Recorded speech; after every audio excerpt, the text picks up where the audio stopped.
네, 오늘 짱 랭킹 5 시작해 보도록 하겠습니다. 오늘도 키워드 놓고 전략 고민 같이 해보시죠. 함께 해주실 두 분 먼저 소개해드리겠습니다. 신한투자증권 황유현 PB팀장, 불사조 리서치 김진경 본부장 나와주셨습니다. 두 분 어서 오십시오.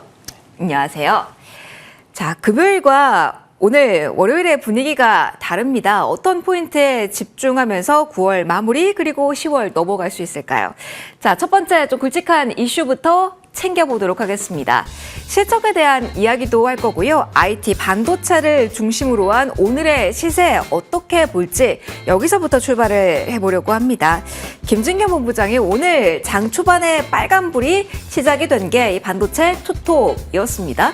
SK하이닉스가 많이 빠진 만큼 더 많이 올라온다라고 볼 수가 있을지 일단 큰 틀에서 이 투톱의 빨간불 기술적으로만 보시는지 아니면 추세적 복귀로 의미를 두시는지 여기서부터 출발을 해볼까 봐요. 네, 일단은 뭐 지난주 정도에 이제 기술적으로 좀 한 차례 좀 조정을 보이긴 했지만은 오늘장 보신다면 이제 추세를 크게 다시금 무너뜨린다기보다도 다시금 회복을 하려는 좀 움직임이 좀 보여지고 있습니다. 또 외국인과 기관의 매수세가 또 유입이 되고 있기 때문에 이런 수급적인 흐름들도 좀 뒷받침이 되어주고 있다라고 좀 봐야 될 수 있을 것 같고요. 어떻게 보면 이제 삼성전자와 그리고 SK하이닉스 그동안에 또 한 차례 좀 주가가 상승했었는데 이 한 차례 좀 상승했었기 때문에 오히려 잠시 조정의 빌미를 지난주에 나오지 않았나라고 좀 봐야 될 것 같습니다.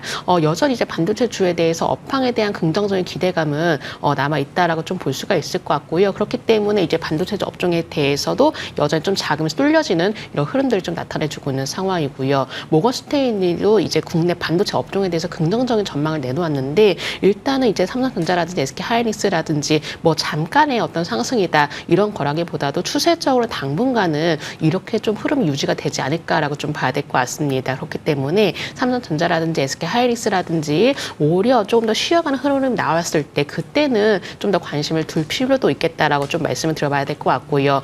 여전히 뭔가 수급이 이탈이 된다 이런 느낌보다도 수급 흐름은 좀 여전히 이어지고 있는 상황에서 오히려 지수 자체를 좀 보시면 좀 반도체주가 좀 이끌어내는 듯한 모습 보여지고 있습니다. 그렇다면 이제 반도체주 쪽으로도 어느 정도 좀 기대감과 그리고 또 수급이 쏠려지는 흐름이 가지고 있기 때문에 또 명절 이후에도 이 반도체 업종에 대해서 긍정적인 기대감들 그리고 어떤 실적에 대한 기대감들 이런 부분들이 나오고 있는 만큼 충분히 반도체 주에 대해서는 추가적인 상승이 가능하지 않을까라고 좀 봐야 될 것 같고요. 사실 조정이 사실 잠깐이 나왔더라도 이 뭔가 이평선을 크게 무너뜨리지 않는 모습 보였습니다. 크게 이평선을 뭔가 이탈하지 않는 모습 그런 모습만 좀 잘 지켜내 준다면은 오히려 반도체 주에 대해서 남은 하반기 동안에는 긍정적인 시각을 유지를 할 필요가 있다라는 점 말씀드리겠습니다. 추석 연휴 지나고까지 계속된 모멘텀 이야기를 해주셨습니다. 이 부분이 가장 궁금하실 것 같아서 황 팀장님과도 이 부분에 대한 이야기 그리고 조금 더 실적에 대한 이야기 해보도록 하겠습니다. 많은 분들이 그냥 이게 가장 궁금하시죠. 9월보다 10월에 반도체가 힘이 더 세질까요? 이게 가장 궁금하실 것 같아요.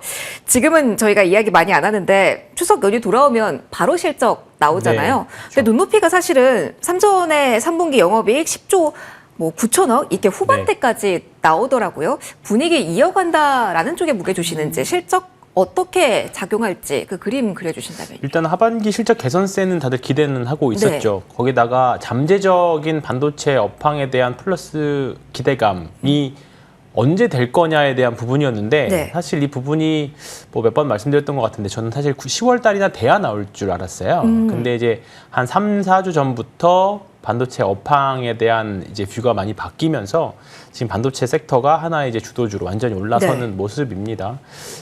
지금은 실적에 대한 눈높이도 조금 높아졌지만 내년까지 기대되는 부분들은 다들 가져가 보시는 것 같고요. 그리고 삼성전자 같은 경우에는 이제 HBM에 대한 기대, 그리고 올 여름에 나왔던 애플이나 테슬라 파운드리, 뭐 하이닉스야 뭐 워낙에 HBM 잘하고 있는 부분들이고 거기다가 뭐 소캠이라던가 이제 LPDDR과 관련된 여러 가지 레거시 반도체들의 모멘텀들이 실적 플러스 이제 내러티브적인 요소들까지도 다 받쳐주는 것 같습니다. 그래서 지금 일단은 반도체 사실 슈퍼사이클이라는 단어가 이런 뭐 경제방송이나 이제 여러 채널들에 나오면 습관적으로 좀 조심하시는 분들이 있어요. 슈퍼사이클 이야기가 나오는 거 보면 고점이구나. 근데 일단 지금은 같이 동참하셔야 되지 않겠느냐. 일단 그 생각은 듭니다.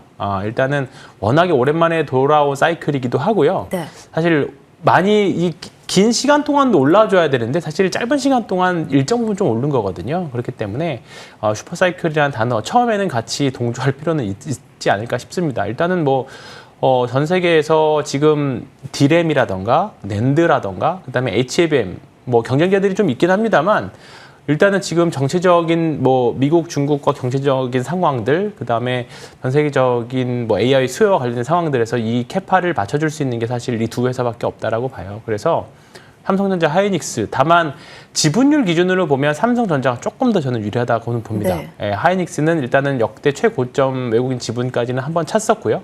전자는 아직도 한 5% 정도 여유는 좀 더 있다라고 봅니다. 거기다가 삼성전자가 이제 하반기 실적이라던가 HBM 통과, 그다음에 뭐 낸드 쪽에 대한 기대 이런 부분들이 같이 있는 부분들이기 때문에 뭐 지금 정도면 삼성전자도 꽤 매력적인 구간. 지금 똑같이 보면 오늘 5일선을 이탈했다가 다시 같이 올라오는 네. 그런 흐름이거든요. 그렇기 때문에 뭐 하이닉스도 좋지만 뭐 삼성전자도 지금은 매우 매력적인 구간이라고 보고요. 이와 관련된 소부장단도 같이 겸해서 같이 보시면 10월 달은 반도체도 우리 포트에 제가 생각했던 좀 빨리 왔을 뿐입니다. 그러면 뭐 부랴부랴 빨리 껴놔야죠. 네, 그렇기 때문에 반도체 섹터도 4분기까지는 네. 한번 긍정적으로 보셔도 되지 않을까 생각합니다.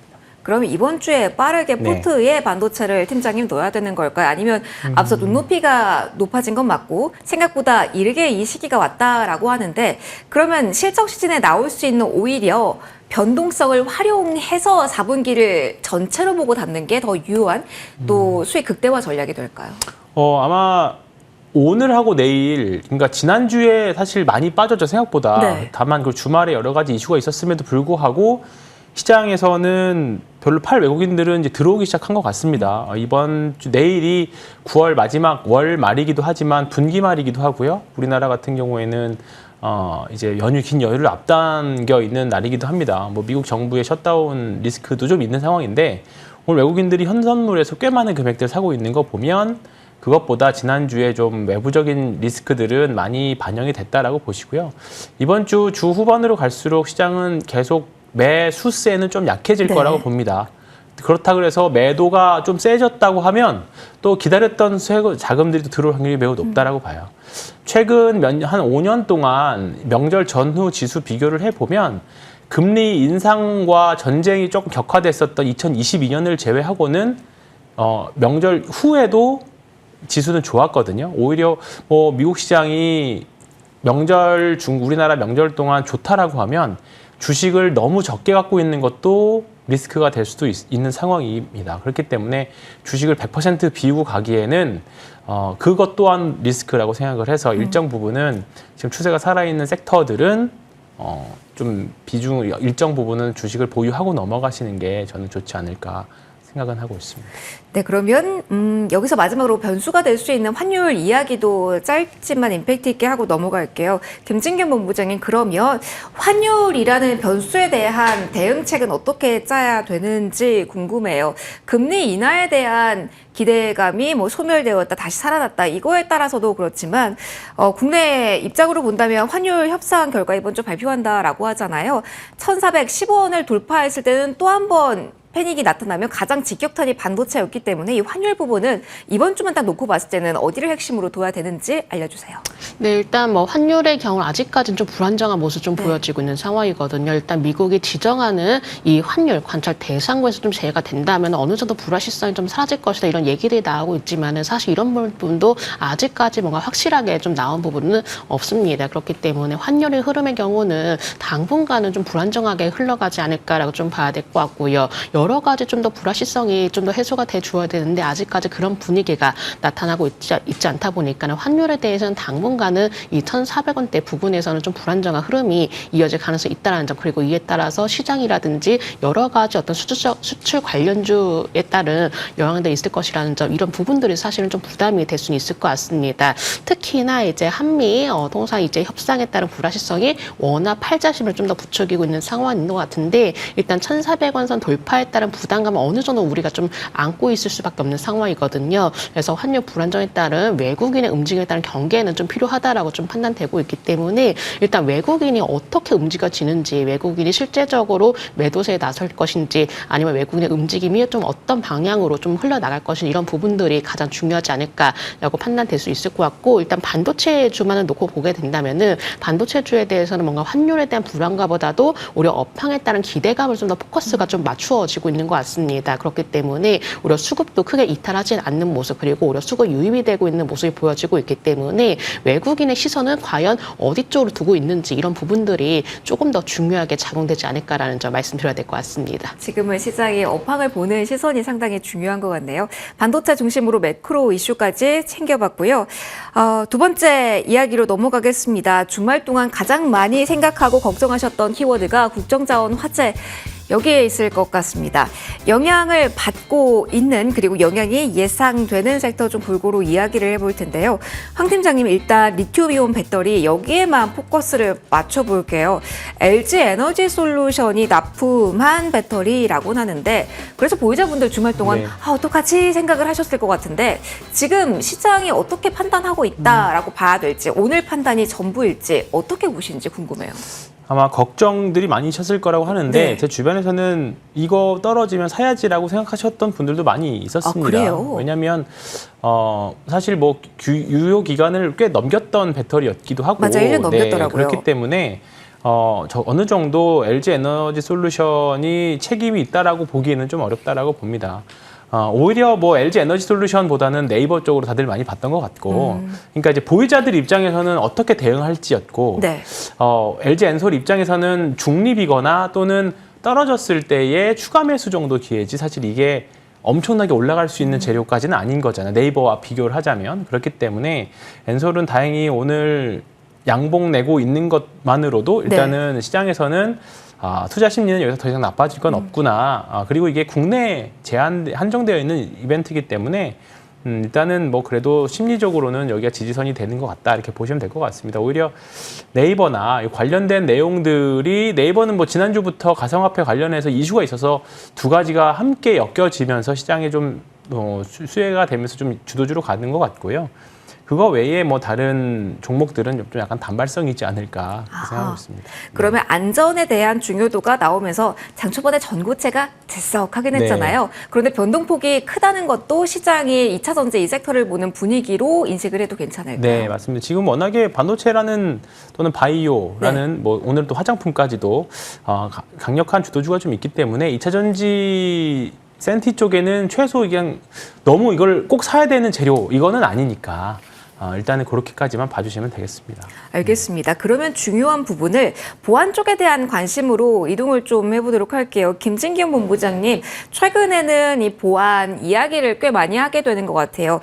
특정 종목이 오르는 그 성격 자체는 약간 다르긴 하지만 계속 모멘텀이 만들어지고 있다라는 부분 어떻게 봐야 될지, 보안 내에서도 이 화재 사고에 포커스를 맞춘다면 이중보안, 백업, 클라우드, 뭐 SI 이쪽에 대한 정부의 대책이 이제 지시가 됐다라고 하잖아요. 그럼 정책 모멘텀을 타고 다른 얼굴을 할 수 있을까요? 지금 자리는 어떻게 보실까요?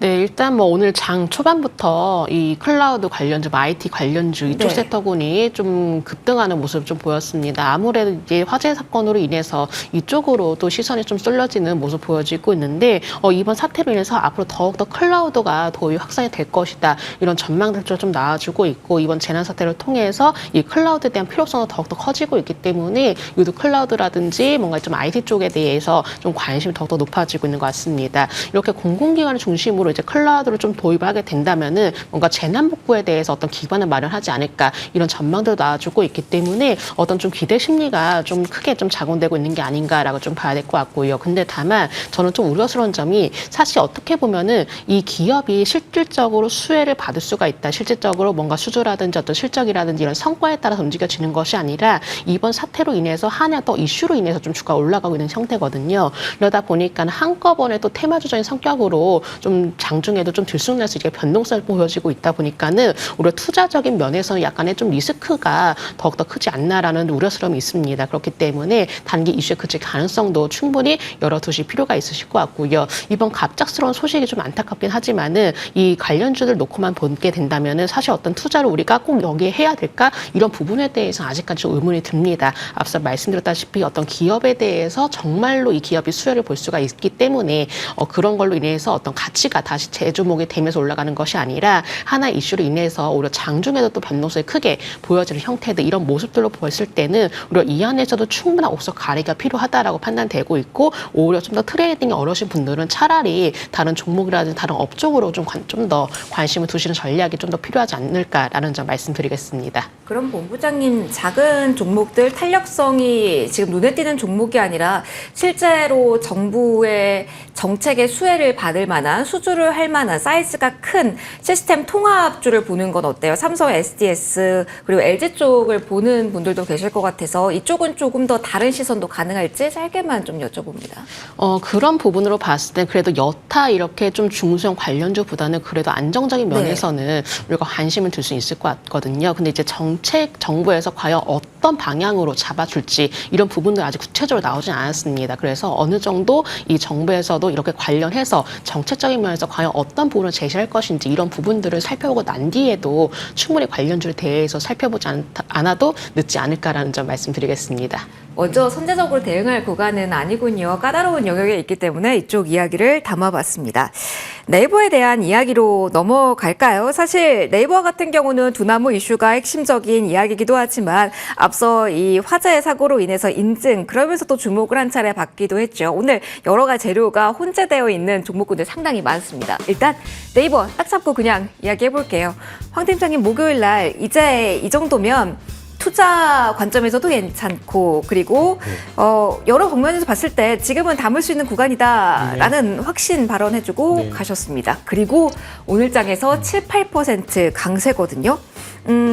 이게 단기적으로는 가장 궁금할 것 같아요. 뭐 긴 시나리오보다는 구체적인 내용이 확정되는 시점이다. 뭐 1개월 이내에 재공시하겠다라고 있잖아요. 이 기대감의 영역에서는 이 공시가 나올 때까지 봐도 되는 건지 그리고 증권사가 보는 것처럼 앞에 3자가 잡힐 때까지는 아직 안정적인 투자 관점으로도 괜찮은지 한번 질문 드려볼게요. 일단 장기적으로는 지금도 괜찮다라는 생각이 좀 들고요. 네. 다만 하이닉스나 삼성전자 보셨던 것처럼 대형주들은 조정을 조금씩은 분명히 하고 가야 더 세게 갈 확률이 높다라고 봅니다. 그래서 사실 오늘 이걸 사야 되나 말아야 되나 고민들을 많이 하실 건데 충분히 저는 마음 편하게 살 수 있는 기회는 저는 있을 거라고 봅니다. 특히나 지난주에 이제 목요일날 말씀드렸던 거는 거래량이 워낙에 많이 들어왔고 이제 가상화폐란 새로운 사업에 대한 부분들이었는데 오늘의 상승은 사실 좀 돌발 이슈에 대한 부분들을 올라가는 영향이 큰 거잖아요. 화재 사고 이후의 네, 영향도 많이 그렇죠. 보시나요? 그래서 그 부분들이 좀 약간 혼재해 있는 것 같아요. 말씀하셨던 것처럼. 그렇기 때문에 이런 부분들은 좀 단발적인 이슈라고 본다라고 하면 조만간에 저는 차익 실현의 기회가 조금은 나올 거라고 봅니다. 차익 실현이 나올 거라고 봅니다. 그러면 그 가운데서 뭐 5일선 조정이든 11선 조정이든 조금은 눌러줬을 때 하이닉스 지난주 금요일 날과 같은 비슷한 위치들, 삼성전자 지난주 금요일 같은 위치, 종가 무렵의 위치들과 같은 흐름이 좀 나온다라고 하면 그때 담으셔도 지금 굳이 여기서 왜냐하면 조금만 더 올라가면 이제 29만 원, 30만 원에 대한 이제 전고점이잖아요. 네. 그러면 이제 10%도 안 남았어요. 한 5% 정도 남았는데 만약에 밀린다라고 하면 밀리는 위치들도 사실 그 정도의 리스크는 거의 비슷한 손익비를 보유하게 됩니다. 그렇기 때문에 지금 더 좋은 종목들도 사실 대체제들도 많이 있고 하기 때문에 굳이 올라간 종목들이 더군다나 이런 네이버 같이 큰 종목이 소형주 올라가듯이 그렇게 급등하지 않잖아요. 뭔가 엄청난 이벤트를 돌입하지 않는 이상 그렇기 때문에 일단은 뭐 3일선이든 5일선이든 10일선이든 조금 분할해서 살 수 있는 기회는 저는 있다라고 봅니다. 다만 사기는 해야 될 것 같아요. 사기는 해야 된다? 네, 사기는 해야 되는데 요령껏 자기 기준에 맞춰서 어떻게든 꾸역꾸역 잘 채워 넣으시길 바랍니다. 요령 팁 하나만 풀어주시고 가신다면요, 팀장님. 저는 이렇게 이격 벌어지면 대형주는 특히나 많이 안 봅니다. 그러니까 최근에 삼성전자 하이닉스 주가 흐름 보시면 아실 거예요. 뭐 지금은 보면 뭐 영원히 계속 올라갈 것 같지만 또 언제 그랬냐는 듯이 또 조정 올 거거든요. 그러면 그때 딱 가격 정해놓으시고 그냥 기계 쪽으로 사시면 될 것 같습니다. 알겠습니다. 기계적인 매매도 이 대형주 내에서는 필요한 구간이란 이야기 해주셨습니다. 네이버 조금 더 궁금하시죠? 본부장님의 의견도 들어볼게요. 본부장님, 그냥 이게 가장 궁금해요. 지금 그냥 반도체도 좋지만 계속 이렇게 올라가는데 지금이라도 담아요? 계속 보기에는 아까운 시점 아닌가요? 어떻게 하시겠습니까?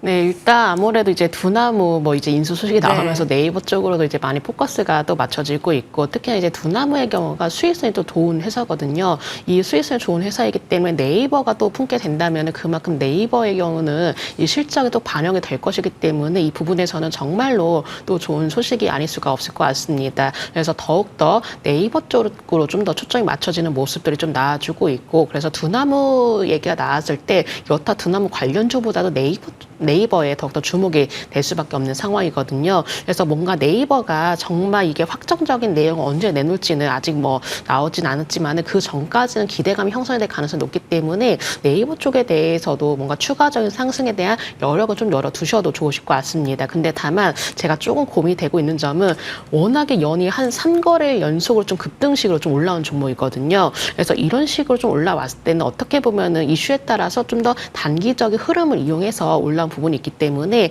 오히려 좀 차익시장에 대한 매물 출회도 열어두셔야 된다는 점이죠. 뭔가 꾸준히 올라간다는 느낌보다도 이 두나무 인수 소식으로 인해서 이 부분에 따른 어떤 좀 변동성이 또한 또 추가적으로 나올 가능성이 높기 때문에 우리가 지금의 경우는 저는 신규 매수보다도 좀 더 보유자분들에 한해서만 대응하실 필요가 좀 더 있지 않을까라는 점 말씀드려야 될 것 같습니다. 그러면 이렇게 조금 들어볼게요. 네이버 두나무 워낙 이슈의 중심에 있다 보니까 지난 금요일까지만 하더라도 네이버 파이낸셜 관련주 그러니까 뭐 거래 내역이 있다던가 이런 종목 중심으로 움직임이 나왔습니다. NHN, KCP도 그중 하나였고 근데 그쪽은 오늘은 하락 쪽으로 돌아섰고요. 다시 시동을 거는 게 우리기술투자 그리고 한화투자증권 그리고 네이버 파이낸셜 지분 갖고 있는 미래에셋증권 뭐 이렇게 움직임이 나오는데 이쪽이 움직이는 건 초입이란 말입니다. 그리고 두나무 비상장 쪽에서도 이제 하락분을 거의 다 메워가는 상태고요. 지분 관계에 대한 종목군으로 단기적 타이밍을 저울질하는 전략은 어떻게 보실까요? 저는 이 부분에 대해서도 사실 이런 관련주들 흐름 봤을 때 조금 약간 빠르게 순환매가 돌고 있다라는 느낌이 들거든요. 네. 그래서 뭐 똑같이 동시적으로 이제 주가가 올라간다 이런 느낌보다도 어떤 종목은 장 초반에 올랐다가도 또 변동성을 확대하는 모습 보여지고 있고 또 어떤 종목은 계속적으로 오르고 있는 모습 이런 부분들이 보여지고 있기 때문에 계속적으로 수급이 이동되는 모습 보여지고 있습니다. 그래서 물론 관련주들이 워낙에 이제 네이버, 두나무 이 이슈가 정말로 주목이 되고 있는 분위기이기 때문에 단기적인 상승은 좀 가능할 수 있겠지만은 오히려 좀 빠른 손바뀜, 그러니까 수급이 이동이 되고 있다는 이런 부분을 고려하게 된다면은 우리가 진입을 할 수 있겠지만은 좀 더 기술적인 흐름을 좀 더 이용해서 좀 더 트레이딩 관점으로만 대응하실 필요가 있다는 점을 말씀드려야 될 것 같습니다. 상장에 대한 좀 본격적인 그림이 나와야 된다라고 보시는 거죠? 네, 그렇습니다. 알겠습니다. 관련된 이야기까지 좀 담아봤습니다. 시선을 좀 이동해서 제약바이오 이야기도 해볼까 합니다. 금요일작에서 정말 힘든 하루를 보냈던 제약바이오 섹터. 오늘 다시 한번 움직임이 긍정적으로 나오는 종목들 물론 개별 종목의 영향력이 이슈로 움직인다라는 점도 같이 보셔야 되긴 하겠죠. 자, 일단 관세에 대한 이야기를 해보도록 하겠습니다. 제약바이오에 가장 크게 영향을 금요일장 미쳤던 이슈 중에 하나가 관세 그리고 금리 인하입니다. 금리 인하에 대한 기대감은 아직 좀 살아났다라고 볼 수가 있겠는데 이 관세에 대한 거는 아직 얽힌 실타래입니다. 한국은 100%인데 이미 사인한 서명한 유럽연합, 일본은 15%라고 합니다.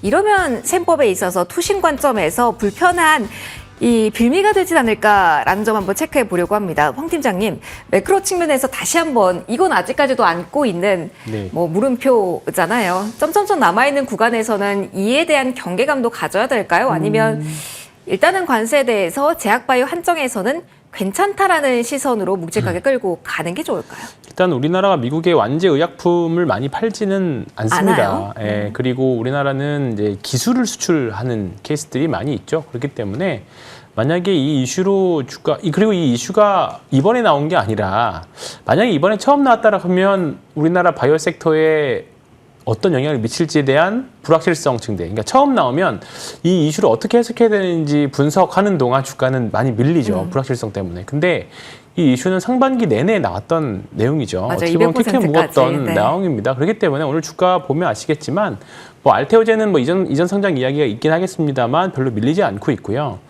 오히려 좀 그 미국에 공장이 있거나 공장을 인수 중인 회사들한테는 예외를 적용시켜준다고 했던 것처럼 셀트리온은 오히려 좀 수혜를 볼 수 있습니다. 근데 반대로 삼성바이오로직스는 이대로 가면 관세를 맞을 수도 있죠. 네. 근데 오히려 오늘 삼성바이오로직스도 100만 원이 깨졌다가 다시 올라오고 있고요.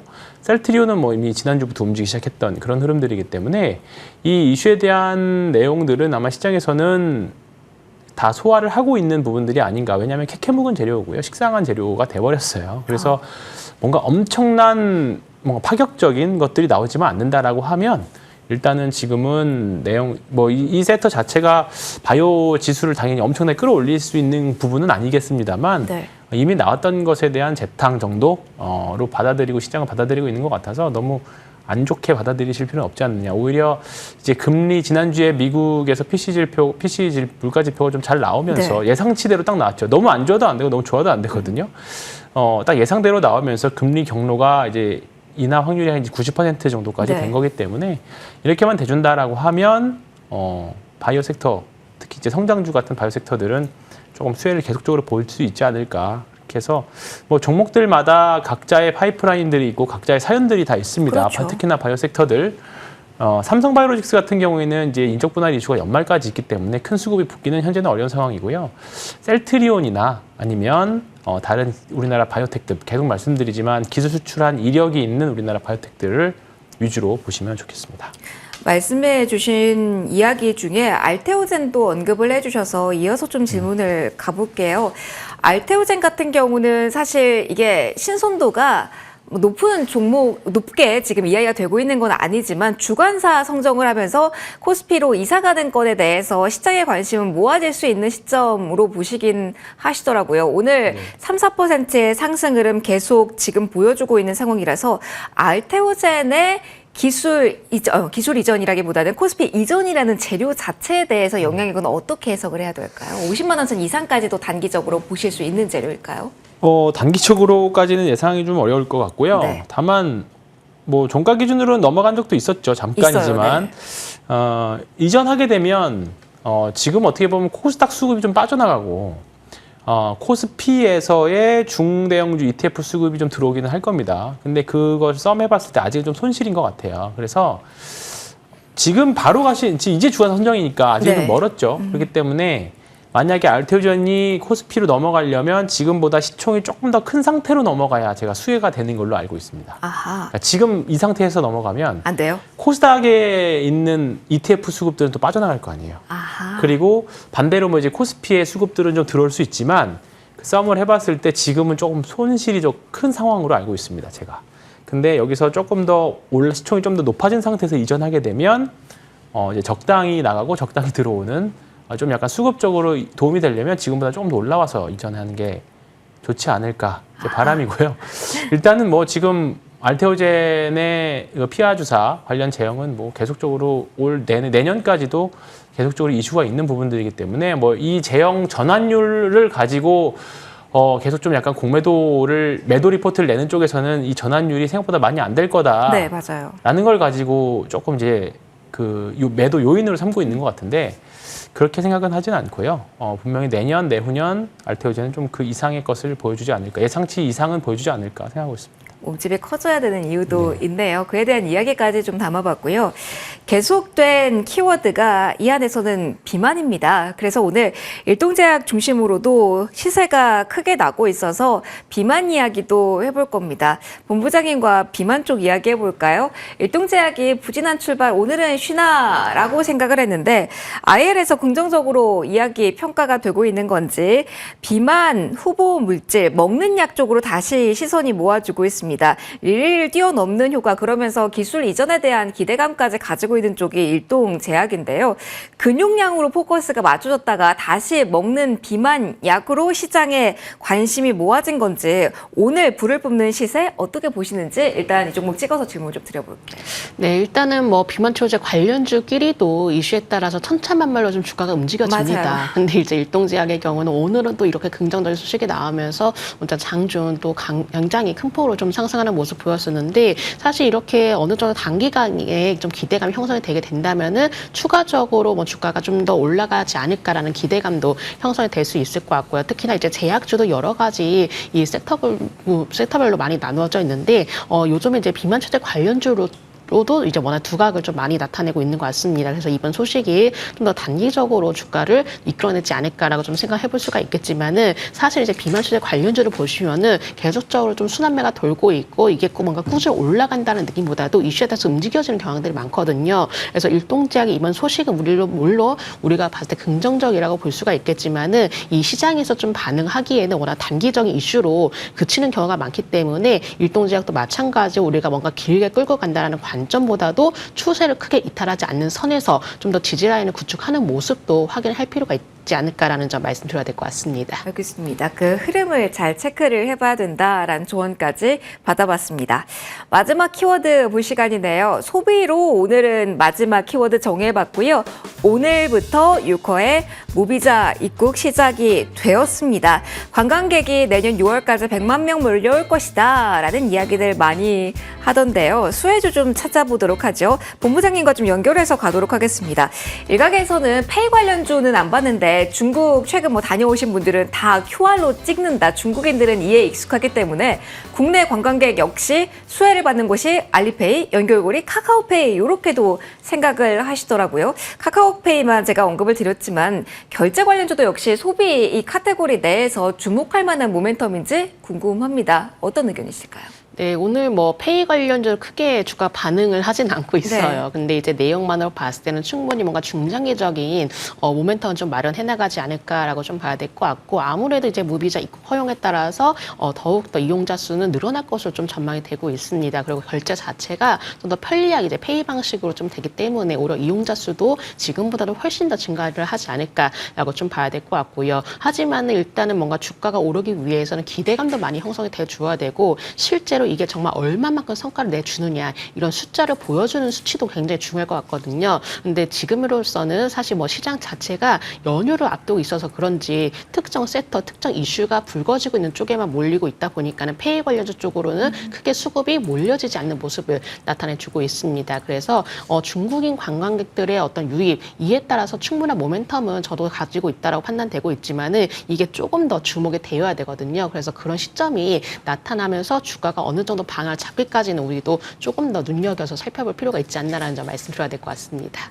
기대감만으로는 움직이기에 좀 한계가 있으니까 이로 인해서 실적에 점차 반영이 되고 그로 인한 모멘텀을 좀 보자라고 조언을 해주셨습니다. 그러면 오늘 장에서 강하게 반응이 오는 쪽은 조금 더 눈여겨봐도 될지 질문 좀 드리겠습니다.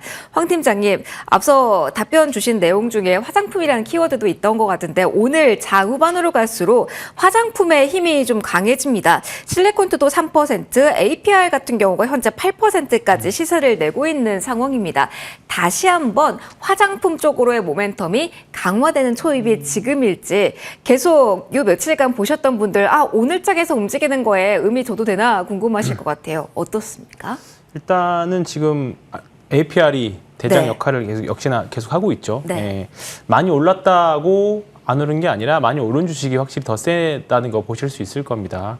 뭐 실리콘투라던가 뭐 달바글로벌 뭐 다른 화장품 주식들 지금 다 밑에서 조금씩은 올라오고 있지만 뭔가 APR처럼 시원하게 움직이는 그런 모습들이 아닌 거죠. 그렇기 때문에 대장주를 우리가 또 해야 되는 이유를 또 여기서 한 번 더 찾아보시면 되겠고요.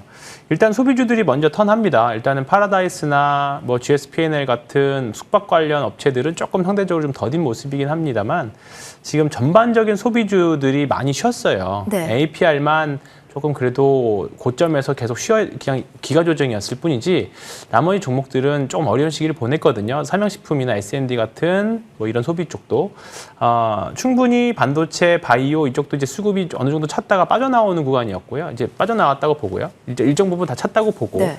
그러면 이제 소비재들이 아마 그동안 많이 빠져나갔을 겁니다. 그리고 실적까지 되는 업종에다 모멘텀까지 붙는 업종이기 때문에 지금 중국 관련 소비주들은 지금도 저는 괜찮다라고 봅니다. 진짜 무서워서 APR 같은 위치에 있는 거 못 사겠다라고 하시면 지금 달바나 실리콘투도 충분히 저점에서 해보실 만한 구간에는 다 들어왔어요. 어차피 APR이 깨지면 뭐 이 두세 종목도 다 상품 다까지 깨질 확률이 매우 높습니다. 그렇기 때문에 APR을 계속 관심 갖고 보시면서 그 안에서 리스크 잡고 매매를 하시면 좋을 것 같습니다.